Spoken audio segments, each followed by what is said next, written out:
எதிர்கட்சிகள்லாம் 6 மாசம் கழிச்சு தான் விமர்சனம் பண்ணணும்னு சொல்லியிருந்தாங்க.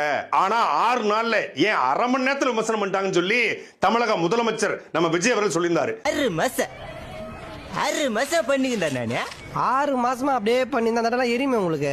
அவட்ட மனம் திறந்து சில கேள்விகளை நான் கேட்க இருக்கிறேன். அதாவது 9 வயது சிறுமி கோயம்புத்தூர்ல பாலியல் வன்முறைக்கு ஆளாக்கப்படும் போது அந்த சிறுமியோடைய அம்மா குடிச்சிருந்தாங்க, அதனால தான் அந்த சிறுமிக்கு இப்படி நடந்துச்சுன்னு சொல்லி உங்க கட்சிக்காரங்க விமர்சனம் பண்ணாங்களே, இதை நாங்க இப்ப பேசட்டுமா இல்ல 6 மாசம் கழிச்சு பேசட்டுமா சிஎம் சார்? தூத்துக்குடி மாவட்டம் சிறுவைகுண்டத்துல உங்க கட்சிக்காரங்க 2 பேரு ஒரு பொண்ணுக்கு வேலை வாங்கி தரதா சொல்லி ஏமாத்தி கூட்டு பாலியல் வன்கொடுமை பண்ணிருக்காங்களே, அதை நாங்க இப்ப பேசணுமா இல்ல 6 மாசம் கழிச்சு பேசணுமா சிஎம் சார்? பாட்டிலுக்கு 10 ரூபா, பாட்டிலுக்கு 10 ரூபான்னு பாட்டு பாடுனீங்களே, நீங்க ஆட்சிக்கு வந்த பிறகும் பாட்டிலுக்கு 10 ரூபா 20 ரூபா வாங்குறாங்கன்னு சொல்லி குடிமக்களும் டாஸ்மாக் ஊழியர்களும் போராட்டம் பண்றாங்களே, அதை நாங்க இப்ப பேசட்டுமா இல்ல 6 மாசம் கழிச்சு பேசட்டுமா சிஎம் சார்?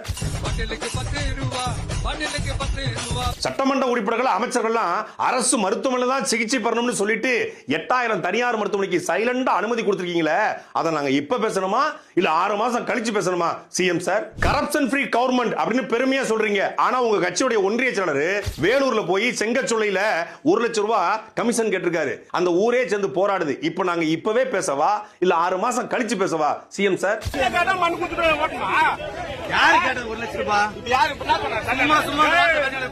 வெளிப்படைத்தன்மையான நிர்வாகம்னு சொல்லிட்டு உள்ளாட்சித்துறை சம்பந்தப்பட்ட ஒரு டெண்டர் 3 மணி நேரத்துல க்ளோஸ் ஆகுது. அதை நாங்க இப்ப பேசட்டுமா இல்ல பொறுத்திருந்து 6 மாசம் கழிச்சு பேசட்டுமா சிஎம்?